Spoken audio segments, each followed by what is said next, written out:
Okay. So last class में we were discussing correlation of the data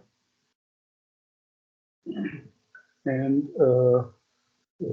what happens is कि जिस तरह से previous examples में we had uh, a different type of uh, uh, different data points. And in this case, we have that different data points with respect to one of the dependent variable, and the second one is independent variable. So x is independent variable and y is dependent variable. So depending upon x, what is the other parameter which is dependent on that. So दोनों parameter के साथ जो है वो हमारे पास data available होगा, यानी कि एक डाटा पॉइंट्स उसकी दो वैल्यूज होंगी. So if that is the case, we have this kind of 2D data and we have multiple points of that data.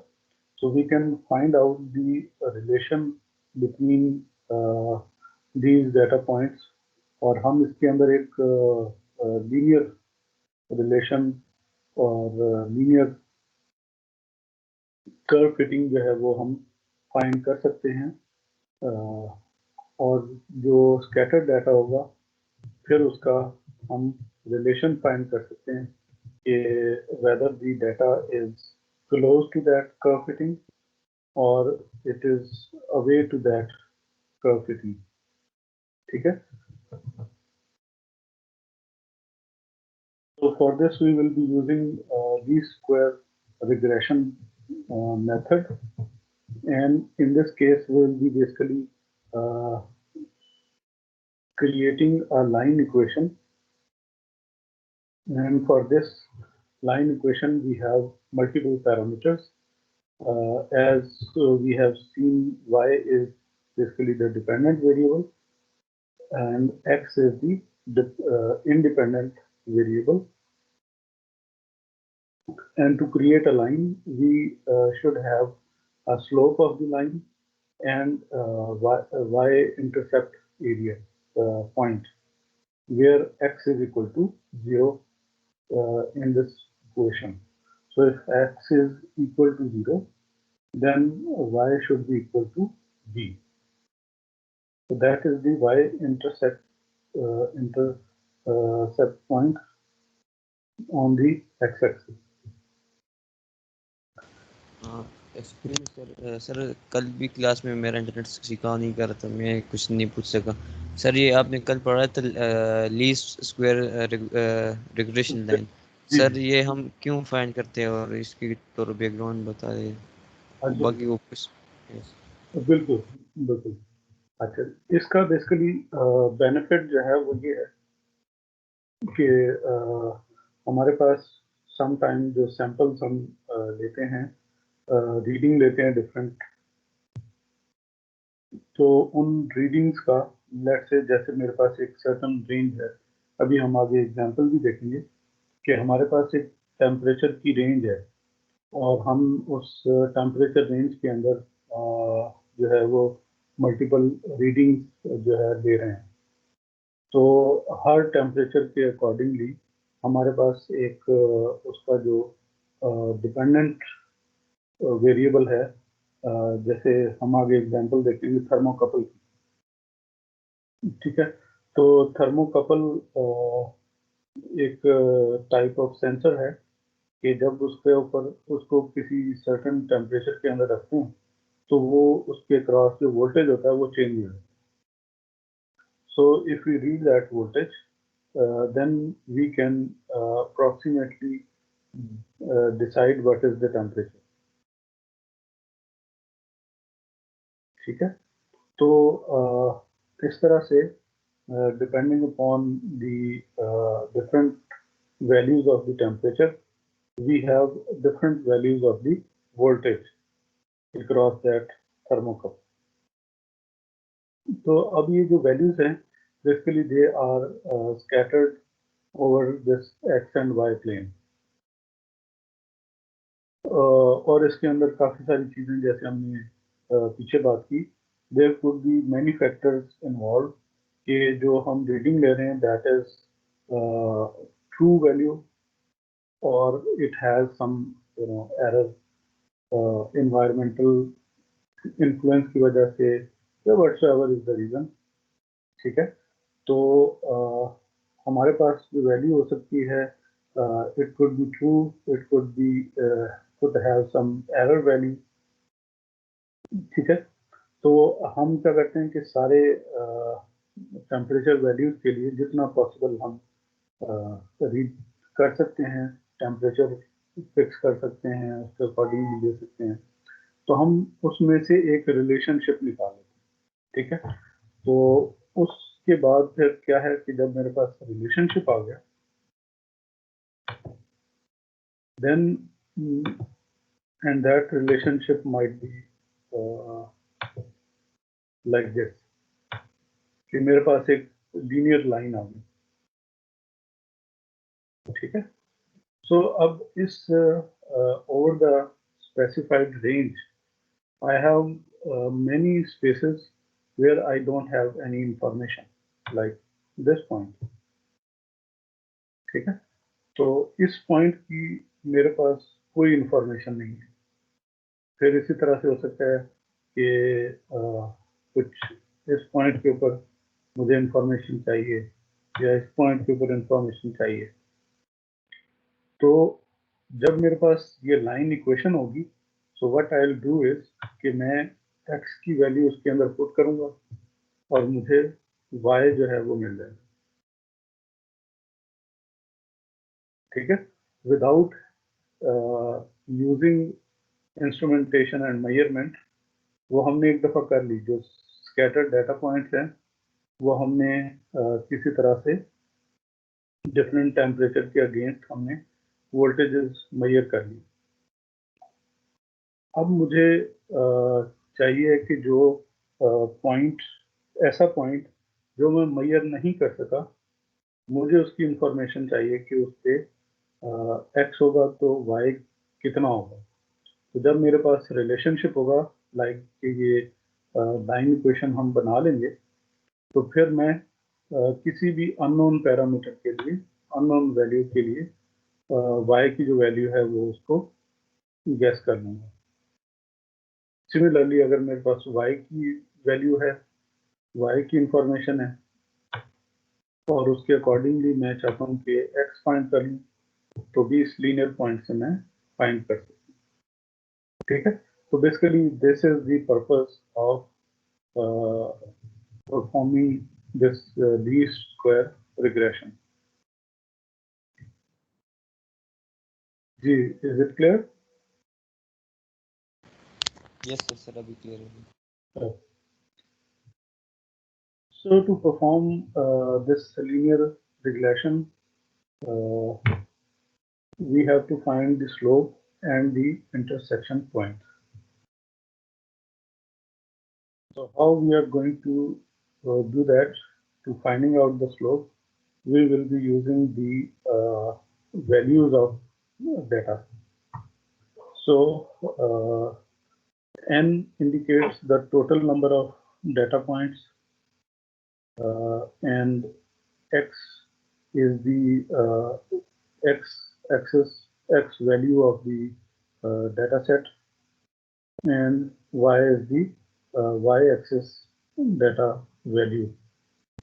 So what we do is, in first step or first point, we multiply x and y data values, and for all number of data points, and then take this their sum.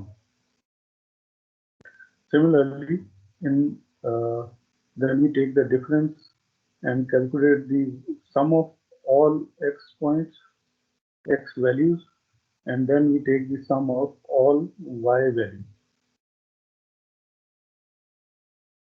Then divide it by total number of samples, and sum of squared values of x, and then sum of x and take the squared values of the sum. So ये सारे numbers और उनकी values जो हैं ये हमें चाहिए, and if we have these numbers we can find out the slope. Similarly, to find out b, we have sum of y and sum of x squared values. Take the difference of sum of x and sum of x and y product, and then divide it by the same value, total number of data points, sum of squared values of x, and sum of x and their square value. So to calculate b, अगर हम पहले slope calculate कर लें and afterward we calculate the intercept point, then we can follow the simple formula, and in this case we use that slope and take the sum of y minus the value of slope into sum of x divided by total number of data points.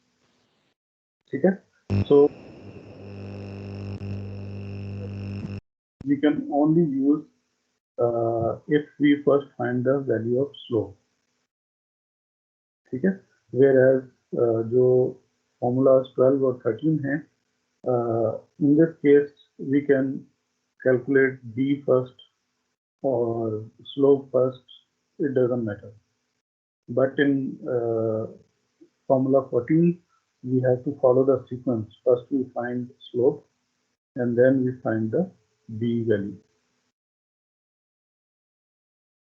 So let's now look into the example. And sir ये जो फॉर्मूले है ये y के लिए या x के लिए या दोनों के लिए? दोनों के, ये जो रिलेशन ये दो ऊपर 12 और 13 वाला, ये दोनों के लिए, दोनों की वैल्यूज इसके अंदर यूज होंगी ताकि हम स्लोप फाइंड कर लें और इंटरसेक्शन पॉइंट जो है वो फाइंड कर लें. और सर अगर हमने उसके बाद x y फाइंड करने तो वो हम लाइन इक्वेशन से फाइंड करेंगे जब ये हमारे पास स्लोप और इंटरसेप्ट पॉइंट आ जाए. जी, जैसे कि आप देखें कि एग्जांपल में आपको ये टेम्परेचर की कुछ वैल्यूज गिवन है, लेकिन इसमें काफ़ी सारे वैल्यूज जो हैं वो मिसिंग हैं. लाइक के 40 डिग्री के ऊपर क्या होगा, 50 पे क्या होगा, 60 पे क्या होगा वोल्टेज. सिमिलरली अगर मेरे पास वैल्यू हो वोल्टेज की तो मैं उसके कॉरेस्पॉन्डिंग टेम्परेचर फाइंड करना चाहूँ तो वो अब इस डेटा पॉइंट से मुझे नहीं मिल सकता. तो उसके लिए मुझे जो लाइन इक्वेशन है वो यूज करना है. यस अच्छा, so we are given the data points of thermocouple at various temperatures, और temperature के accordingly we have the voltage information.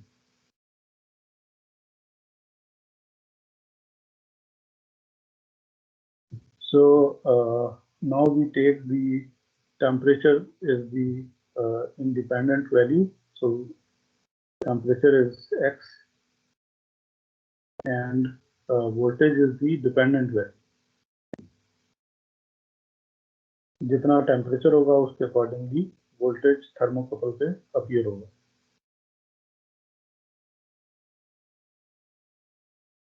So now we take the temperature as x और y की values voltages को indicate कर रही.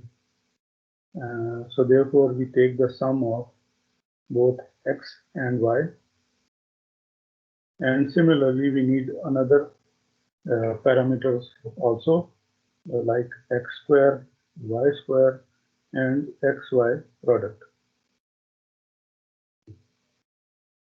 So we make a table for this.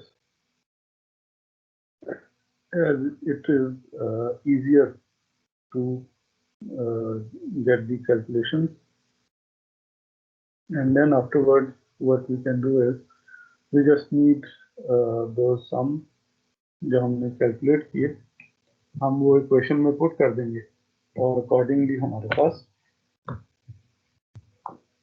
Slope की value आ जाएगी और उसी तरह से y इंटरसेप्ट b की वैल्यू आ जाएगी and therefore we have a line equation.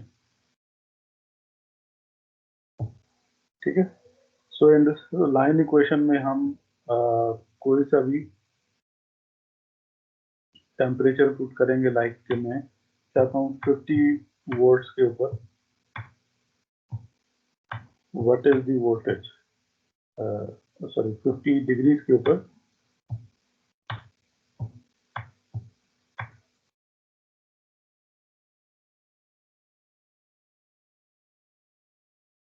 50 over here,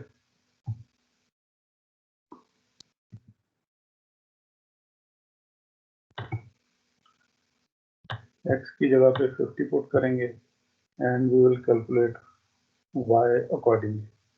Like in next example, we are given 40 degrees और उसके अकॉर्डिंगली जो वोल्टेज हमारे पास आया है that is 0.2421।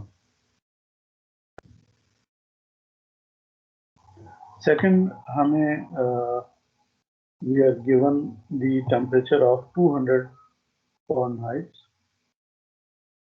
but the line equation we have found is for temperature from -100 to 190 degrees. ठीक है, so this data point is outside the line, although we still can use this line equation to find out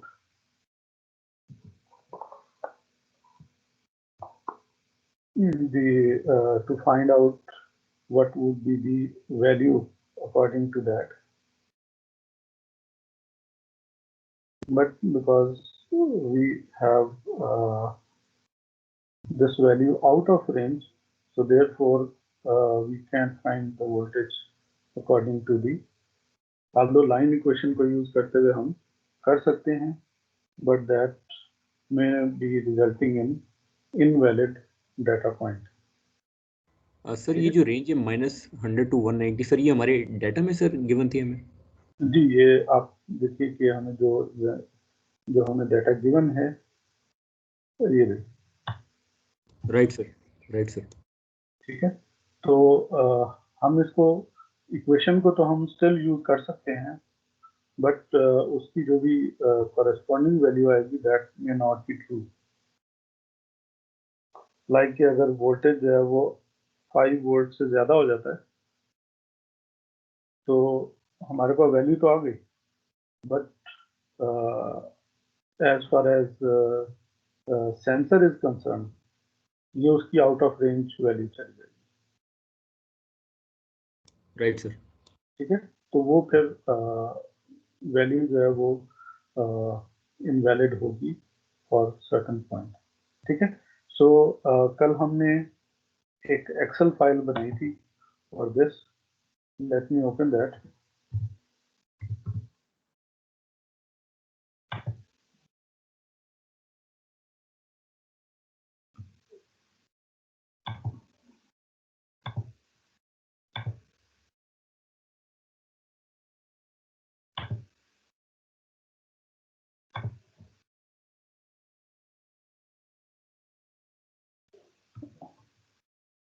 And we can get a benefit of this Excel file.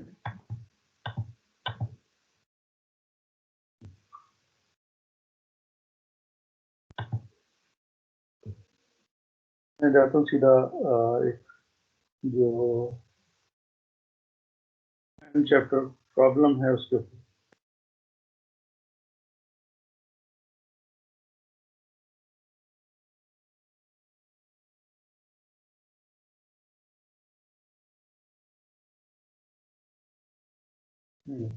like example or end chapter question 13.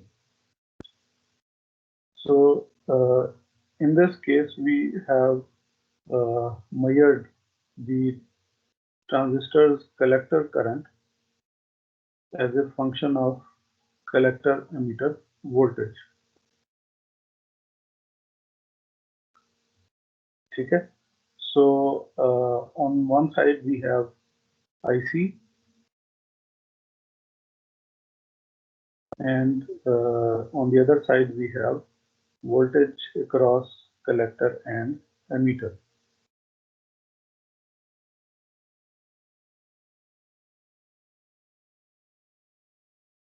So we are assuming that there is a linear relationship between IC and VCE.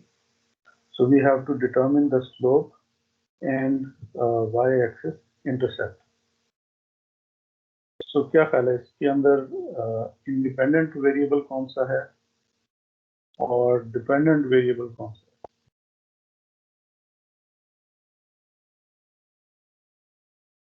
Sir independent current और dependent हमारे पास VC है। I think अगर हम उसको जो VI curve के हिसाब से देखें तो वोल्टेज हमारे पास एक्सिस में होता है और करंट जो है वो आई में होता है। Right sir, right.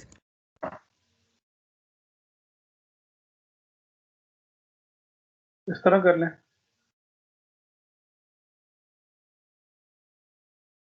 Yes sir. ठीक हो, चलें। सो अभी हमारे पास यहाँ पे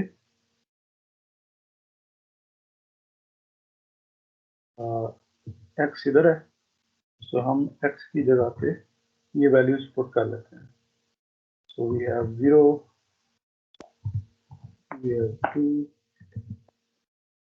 4, 6, 8 and 10, 4, 6, 8 and 10, बाकी हम 0 कर देते हैं।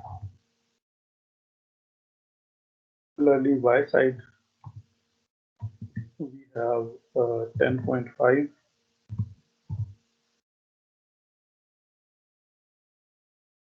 7.6, 6.8, let's reduce it, 6.8, 4.5, 0.4 and 0.4. So other we have 0,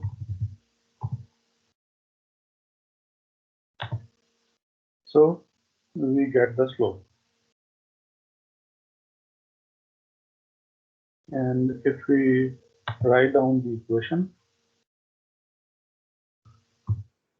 so for y,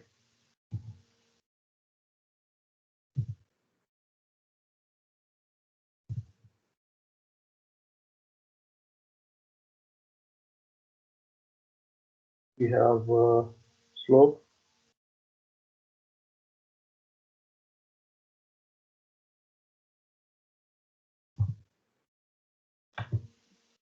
multiply by the value of x. Let's say I take some unknown value of x here,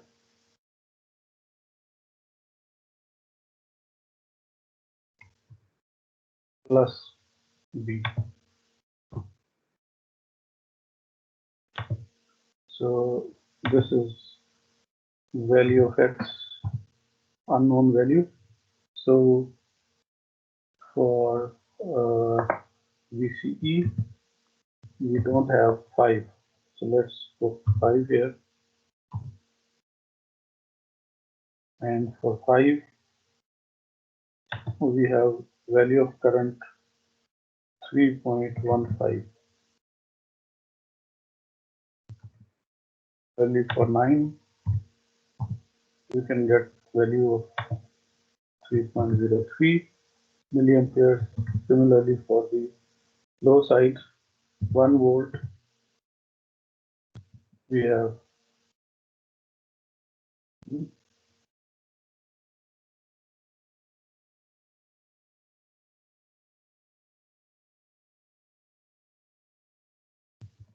sir 9 के लिए सर हमारा 3.03 आया, जबकि यहाँ पे तो सर 0.4 को वो टच कर रहा है। हाँ, दैट मीन्स कि हमने एक्स और वाई गलत की।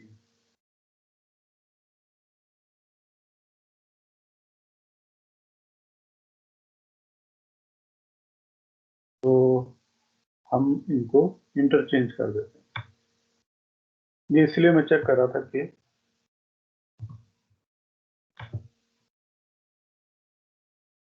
एक्स और वाई को अगर हम आगे पीछे करें तो विल इट इम्पैक्ट और नॉट। तो ये बेसिकली हमारे पास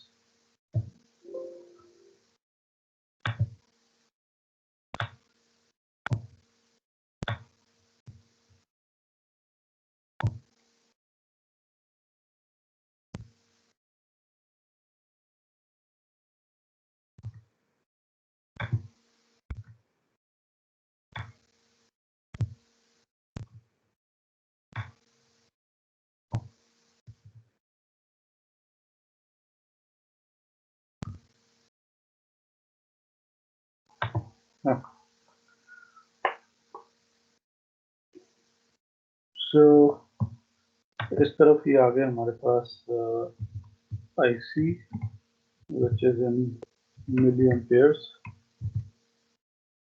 और यहाँ पे हमारे पास वोल्टेज ही है।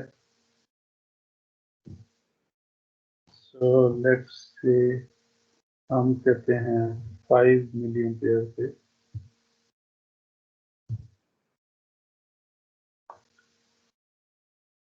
वोल्टेज शुड बी, चल मैं इनमें से पहले पिक्चर करता हूँ 6.8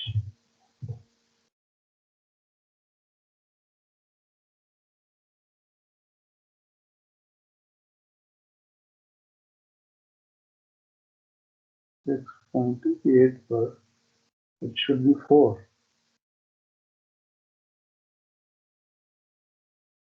अच्छा, वो समझ आ गया।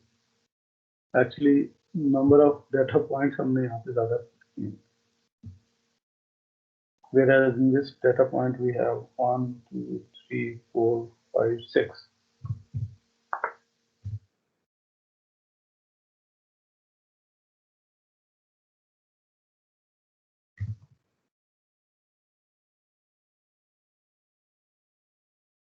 सिमिलरली यहाँ पे भी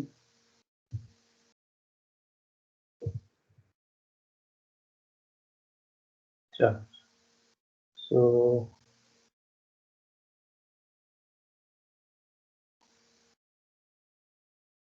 6.8 के लिए we get 3.5।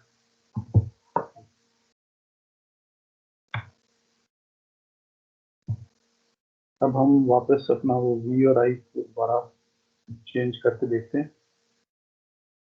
इसके तो अगर हम X को 6.8 रखा है तो ये 4 तो नहीं आ रहा। Let's change the sequence।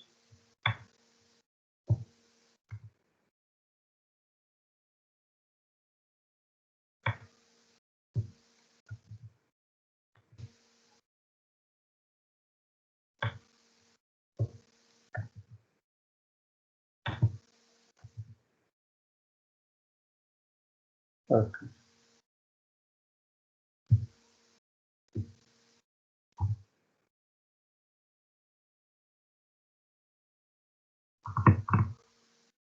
Four के लिए 6.34 आ रहा है।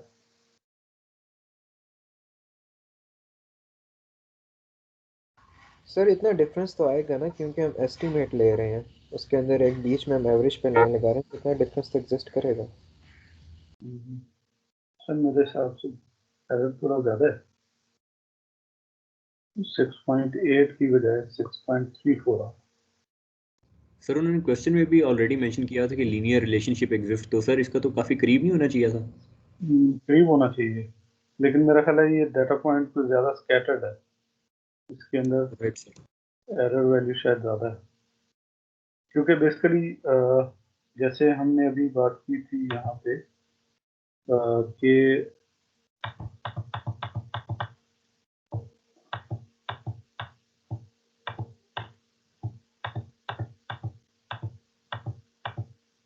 ये यहाँ पे अगर हम देखें तो कुछ पॉइंट ऐसे हैं जो कि लाइन के ऊपर एग्जिस्ट कर रहे हैं और कुछ पॉइंट ऐसे हैं जो कि लाइन से दूर है। सो बेसिकली आई थिंक ये दैट इज द रीजन।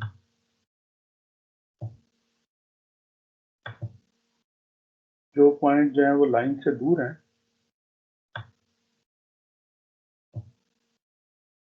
वो उनके लिए वैल्यू पे ठीक नहीं आएगी। और जैसे ये देखें ये वाला पॉइंट, ये वाला जो पॉइंट है वो अगर मैं एक्स एक्सिस में देखूं तो यहाँ पे ये देखें एरर कितना ज़्यादा है, लाइन से दूर है बहुत। May be that is the reason कि हमारे पास एग्जैक्ट वो वैल्यू नहीं आ रही। सर आप डिफरेंट इनपुट्स के लिए ट्राई कर लें। हम इसको 10 पे भी देख सकते हैं। 10 पे वी आर 0.4 से ज़्यादा आ रहा है। तो दैट मीन्स कि ये वाले जो पॉइंट्स हैं ये हमारी जो स्ट्रेट लाइन है इसके ऊपर एग्जिस्ट नहीं कर रहे, इसके करीब करीब कहीं पे है। तो there is a chance of error. Similarly 8 के ऊपर चेक करें तो 2.43, अब यहाँ देखें एरर कम है। 6 के ऊपर देखते हैं तो 4.38, 0.12 का एरर है। 4 पे देखते हैं तो ये एरर ज्यादा हो जाता है।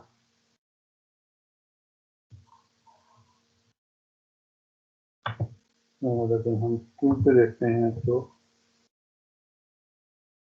Error is even high. 0 पे 10.25, यहाँ पे ऑलमोस्ट 0.25 का एरर।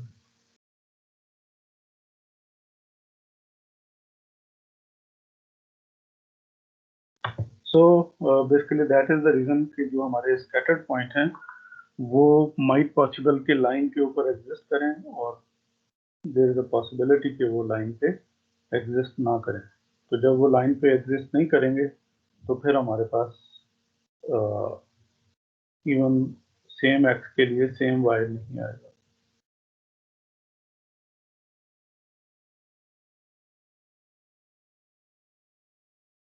ठीक है जी, तो हमने क्लैरिफाई कर ली। अब नेक्स्ट में ये है कि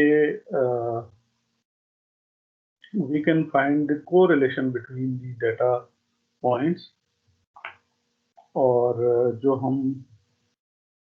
हमारे पास जो डाटा सेट है हम फाइंड आउट कर सकते हैं यूजिंग दैट इक्वेशन 15 और उसमें हमें हमारे पास आएगी वैल्यू ऑफ आर। ठीक है, so the value of R has multiple possibilities. ये अगर पॉजिटिव आएगा तो दैट मीन्स कि हमारा जो रिलेशनशिप है दैट इज डायरेक्ट रिलेशनशिप। अगर तो आर की वैल्यू जो है वो नेगेटिव आएगी तो मीन्स के रिलेशनशिप इज इनवर्स और इनडायरेक्ट नेगेटिव कोरिलेशन। और अगर हमारे पास स्कैटर्ड डाटा पॉइंट इस तरह से हैं जिसमें कोई प्रॉपर लाइन फॉलो नहीं कर रही, ना डायरेक्ट ना नेगेटिव, तो इस केस में आपको जो आर की वैल्यू मिलेगी that would be away from 1, very close to 0। ठीक है, तो इस तरह की जो थर्ड नंबर पॉसिबिलिटी सर दोबारा बता दीजिए जी थर्ड नंबर दोबारा बता दें। जी थर्ड नंबर में हमारे पास आप देखें कि जो डाटा पॉइंट्स हैं दे आर स्कैटर्ड इन अ वे कि आप इसमें कोई भी डायरेक्ट या नेगेटिव रिलेशनशिप इसमें फाइंड नहीं कर पा सकते। ठीक है, तो इसमें जो आपके पास r की वैल्यू है that would be away from 1 and close to 0। जहाँ पे आपके पास अच्छा रिलेशनशिप होगा जिसमें हमें डायरेक्ट या नेगेटिव फाइंड करना ज़रा इजी होगा, वहाँ पे r की वैल्यू पॉजिटिव या नेगेटिव के साथ साथ 1 के क्लोज होगी। ठीक है सर आर इसके अंदर कोरिलेशन की आप बात करें सर? कोरिलेशन राइट यानी सर, राइट। यानी कि दैट मीन्स कि जो ये डाटा पॉइंट्स हैं ये कितने कोरिलेटेड हैं आपस के अंदर। जो भी यहाँ पे अगर हम कर्व फिटिंग करें, लाइन स्ट्रेट लाइन लेके आए, तो ये डाटा पॉइंट जो है वो कितना उस रिलेशनशिप के साथ कोरिलेट कर रहा है। सिमिलरली यहाँ पे भी ठीक है, जबकि यहाँ थर्ड केस में आप देखें कि इधर आप ऐसे कर लें, ऐसे कर लें, तो प्रॉपर कोरिलेशन बनता नहीं है इन डाटा पॉइंट्स का, के अंदर एरर का चांस जो है वो काफी ज्यादा है।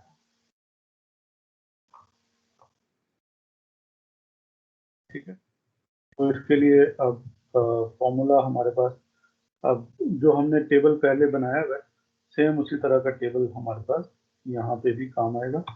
ये x बेसिकली कैपिटल X है। सर ये फार्मूलाज याद तो नहीं ना करने होंगे? नहीं, पेपर के हिसाब से अगर हो तो ये आपको गिवन होगा, जस्ट एक प्रोसेस आपको आना चाहिए। Right sir. ठीक है जी, सो लेट्स फाइंड आउट। अगर हम इसको वापस टेम्परेचर वाले तक ले जाएं,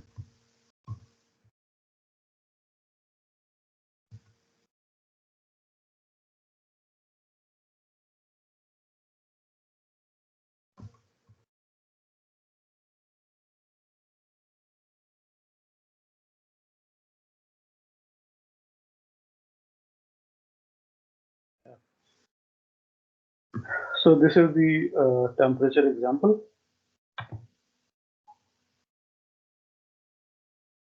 इसमें हम y is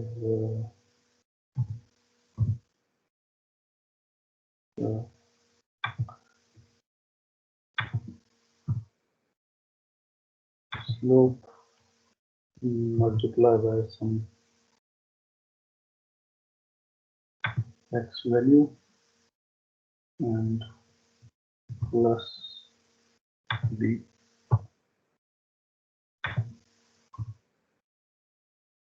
अब यहाँ पे हम let's 13, so for 13 we have 0.34, that's gonna say 0.4. Okay, so let's find out R for this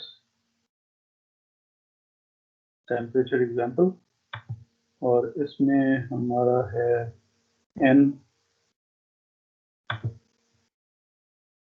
which is basically 10 for first case। हमारे पास 10 data points हैं and this is multiplied by sum of xy which is the last one।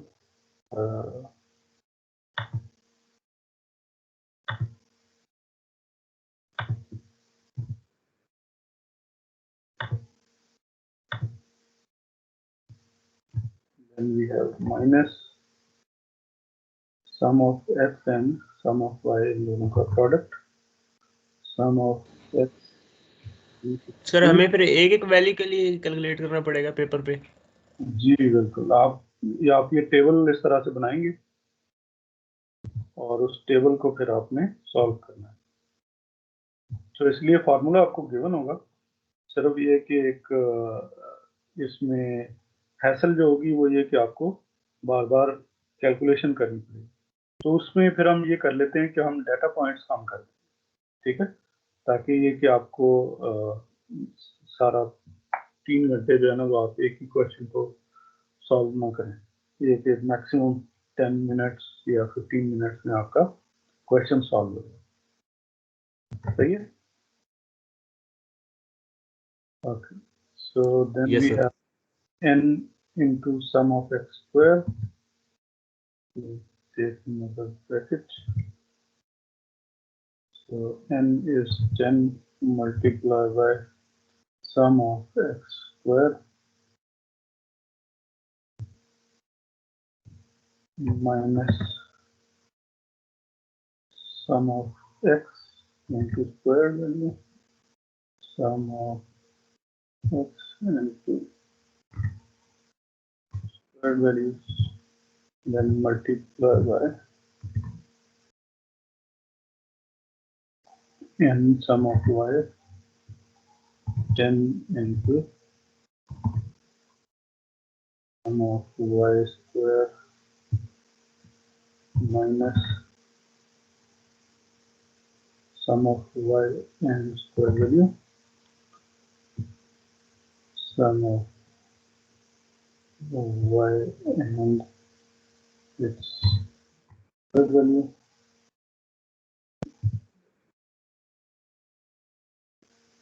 and then we take the square root.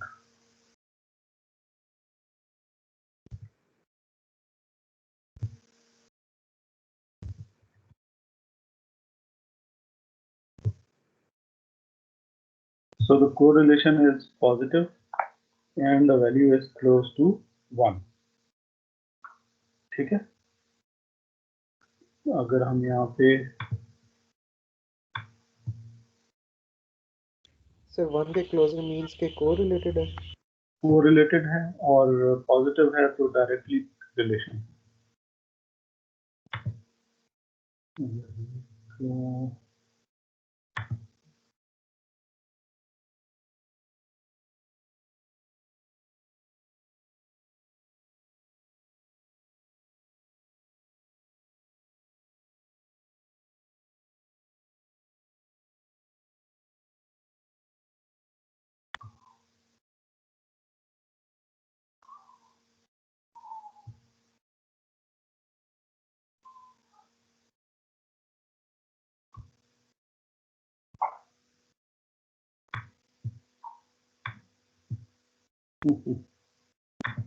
Excel shut down कर गया, so let's write down again.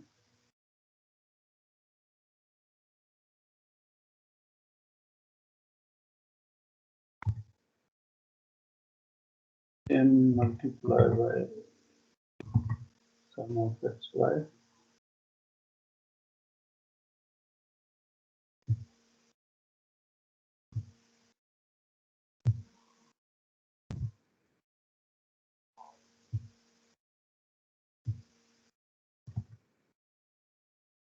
Sir R अगर बेशक हमारा 1 या -1 को approach करो, हम B और एम को तो सर यूज कर सकते हैं ना, जो हमने फॉर्मूलाज इसके देखे हैं अभी।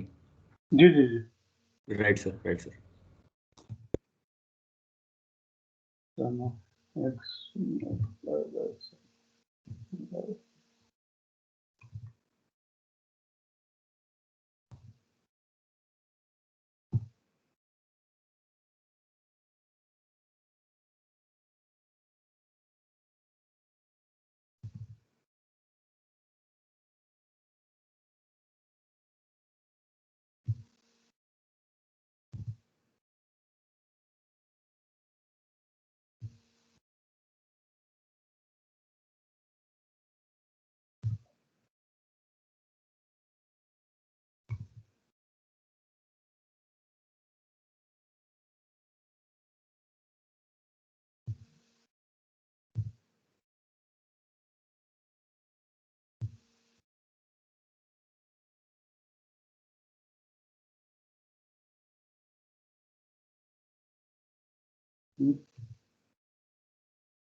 इधर तो 99 आ रहा है,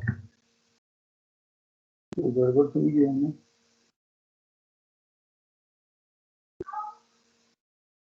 sum of x square and sum of x minus square.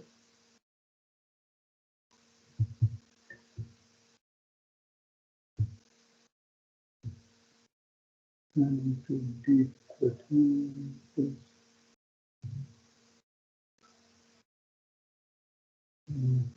x square minus d13.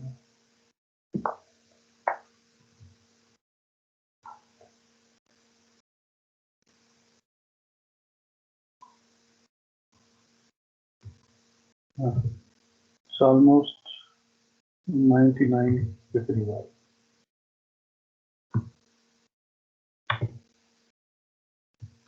यहाँ पे हम अगर देखते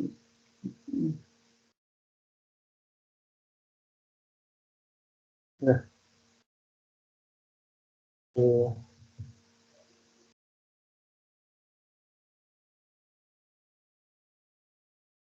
ओके, सो ये R की वैल्यू हमारे पास आ गई 0.998. That means it is highly correlated. और वन मोर थिंग इज कि जो R का स्क्वायर है वो हमें बताएगा coefficient of determination, square value of the correlation coefficient called coefficient of determination.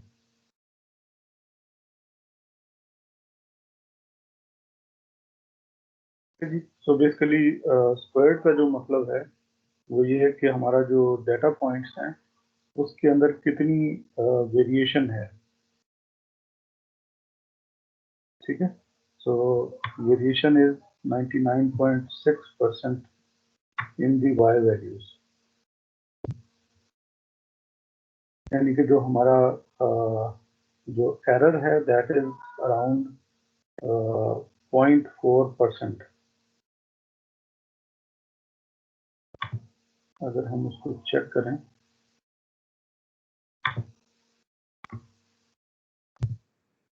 तो this multiplied by some x value.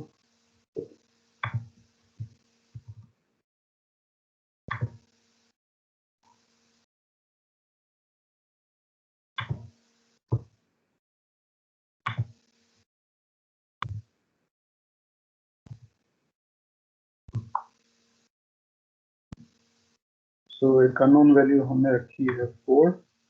4 के अकॉर्डिंग दी टेम्परेचर के according the voltage is 0.46. So let's find the error.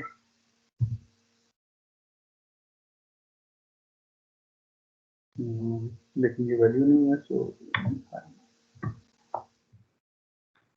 यहाँ पे हम रख लेते हैं 13.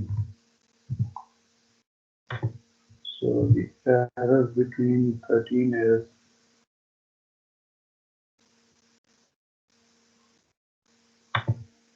actual value minus this sir एक value. बात बताएं, ये coefficient of determination R square होता है ना? The R square coefficient of excuse me sir.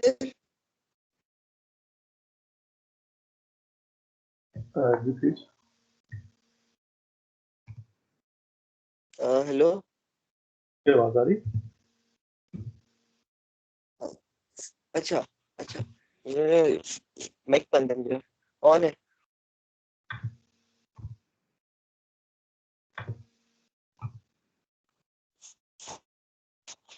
Ji sir, आवाज आ रही है.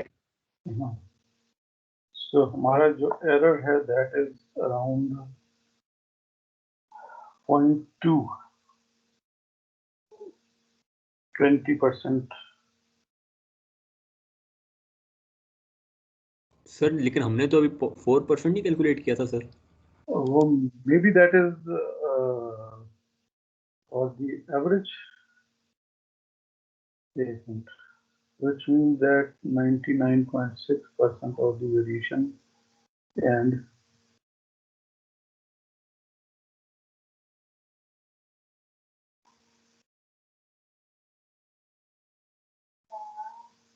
that is thermocouple voltage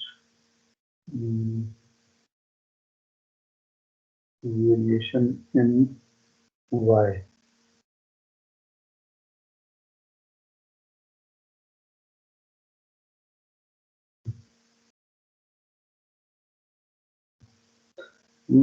यहाँ पे कहीं ऐसा ना हो कि बेसिकली जिस तरह से हमने वो स्टैंडर्ड डेविएशन वगैरह की थी, उसमें शायद ये ना हो कि सारे वैल्यूज को इकट्ठा करके। सर वो अभी हमने जो एरर कैलकुलेट किया था सर, उसमें हमने सर वो फॉर्मूला सर आपने क्या किया था, एक्चुअल माइनस जो हमने निकाली है actual value 0.44 minus 0.349 divided by 0.44। Right sir. इसमें मैं डिवीजन इस वाले से करके देखता हूँ तो ये और ज्यादा हो जाता है। तो माइट पॉसिबल कि इसमें फिर वो स्टैंडर्ड डेविएशन वाला चक्कर ना हो, यानी कि मैं लाइन को यूज करूं to again generate the same value of y, और फिर y में देखूं कि कितना वो डेविएशन है, और उसके बाद फिर फाइंड आउट करें standard deviation. May be indicates square ये उसको इंडिकेट कर रही होगी कि कितना एरर है फ्रॉम एवरेज वैल्यू।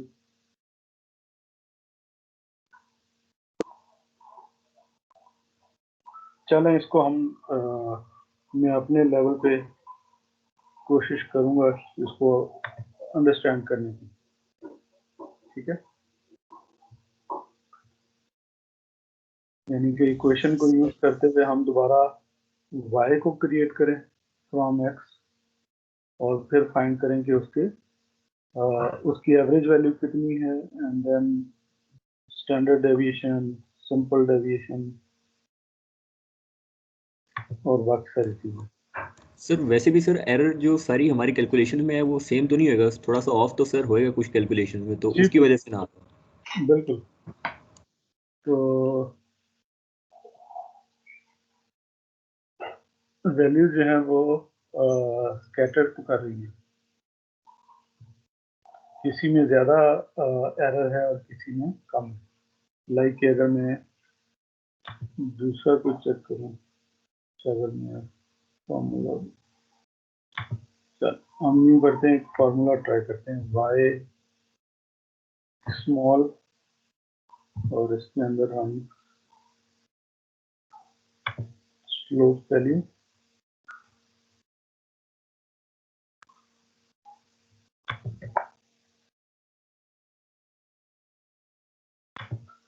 ये एक्सेल में आपको पता है डॉलर साइन का मतलब क्या होता है? No sir. अब चल मैं आपको एक सेकंड अभी बताता हूँ।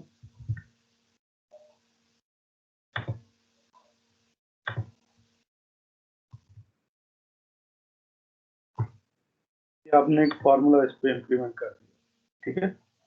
अब इस फार्मूले में मैं चाह रहा हूँ कि ये जो m और v है इसकी वैल्यू सेम रहे। जब मैं इसको ये ऐसे ड्रैग करूंगा, ये ड्रैग करेंगे तो क्या होगा कि सिर्फ x चेंज होगा, m और v की वैल्यूज जो है वो सेम रहेंगी।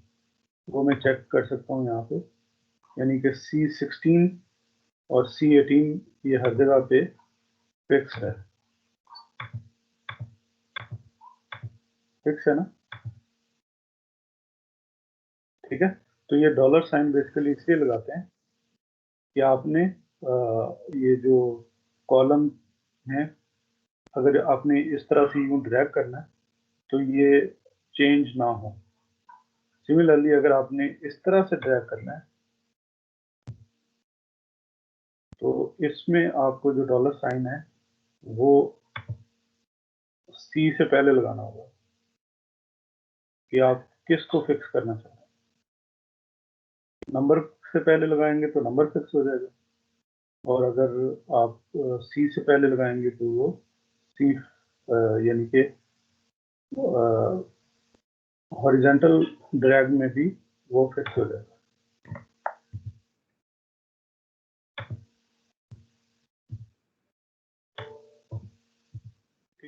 चलें, हमारे पास अब ये y आ गया, तो हम देखते हैं इसका एरर इन y।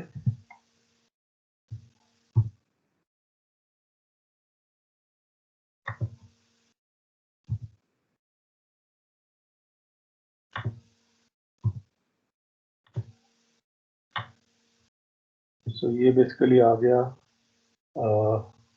एरर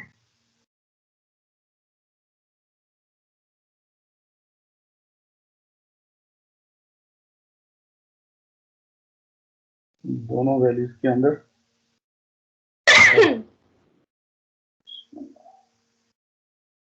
और इसमें जो सबसे मैक्सिमम एरर है वो फर्स्ट वैल्यू के अंदर है और लास्ट वैल्यू में सबसे ज्यादा एरर।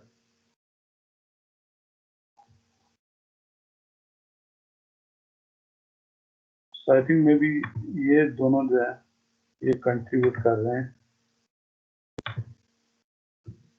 उस एरर के अंदर।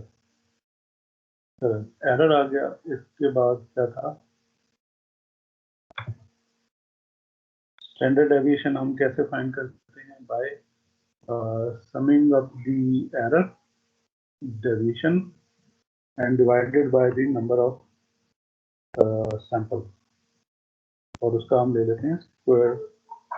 so let's say standard deviation and that is square root, लेकिन पहले हमें सम लेना पड़ेगा। let's take the sum।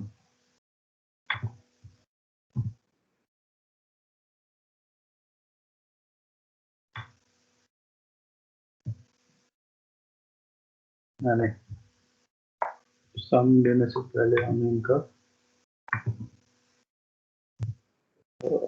एक सेकंड मैं भी भूल गया हूँ।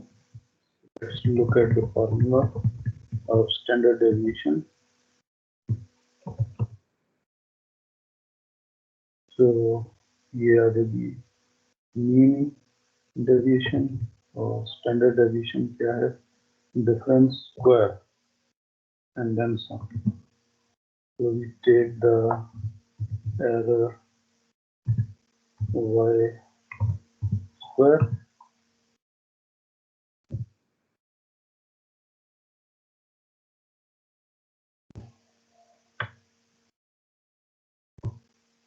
so ये आ गई squared values, we take the sum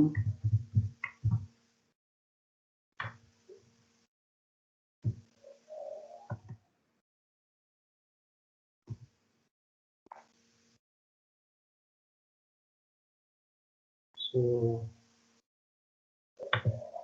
ये सम आ गया, सम के नीचे हम दे देते हैं the root of sum divided by n minus 1। so 10 है तो 9 पे हम इसको डिवाइड कर देंगे। so standard deviation is around 11%।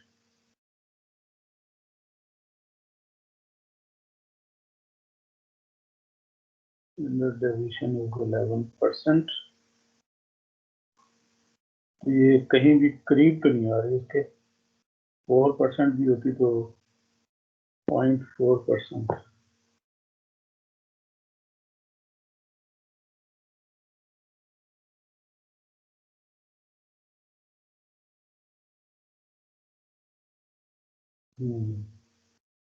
मैं मेरा ख्याल है कि हमें आर स्क्वायर का कहीं और देखना पड़ेगा।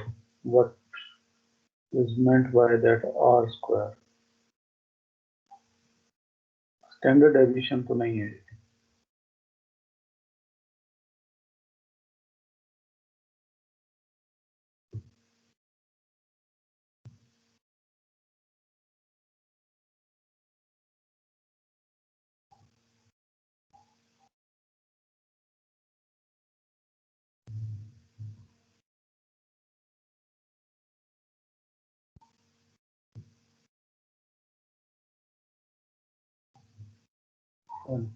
ये थोड़ा सा रीड आउट कर लेते हैं। Statistics tell us that 80% of the variation can be attributed to its straight line or linear relation with independent variable.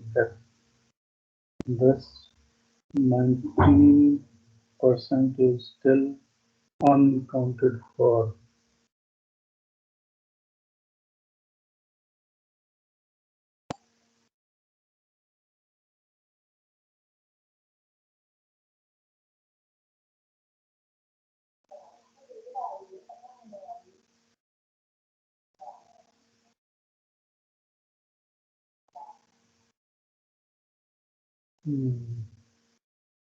चलिए ये मैं किसी से पूछूंगा कि इसका मतलब क्या है।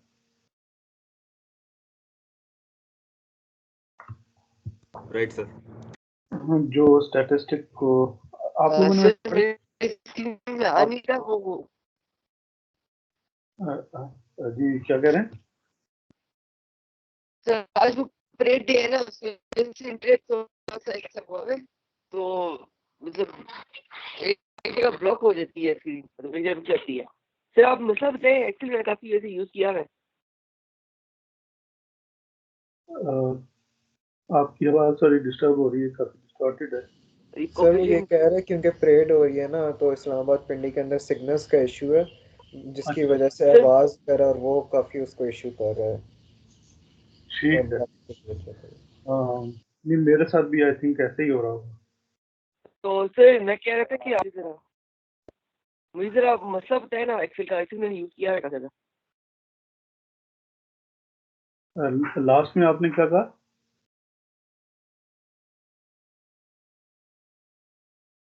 सर आपने अभी कहा है ना कि आपको वो मसला हो रहा है, वो जरा मुझे बताएगा। वो खुल गया, ठीक है। सर आपने कहा एक्सेल में मैं कंफर्म करके बताऊं वो क्या था? आपकी आवाज में बहुत ज्यादा डिस्टॉर्शन है।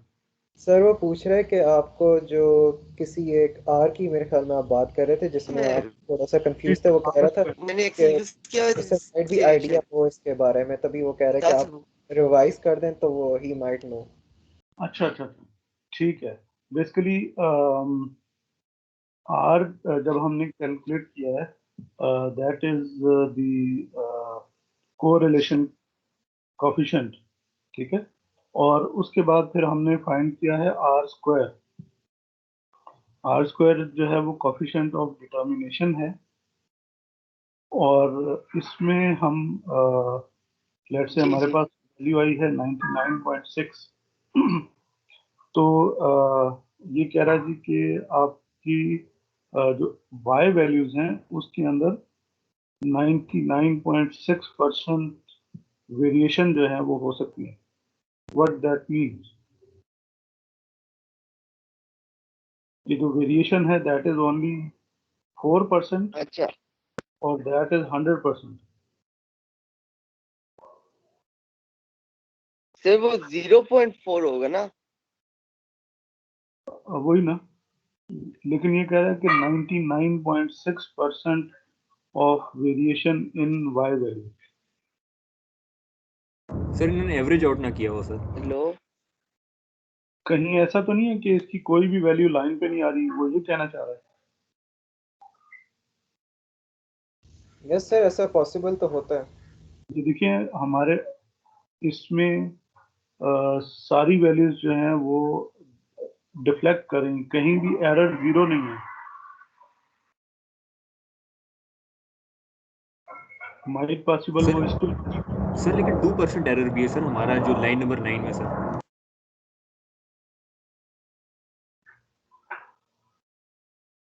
हाँ सर ये कह रहे हैं ना 2% है, जीरो नहीं है कहीं पर, जीरो यानी नहीं। वो लाइन लाइन ही कर रहा कोई।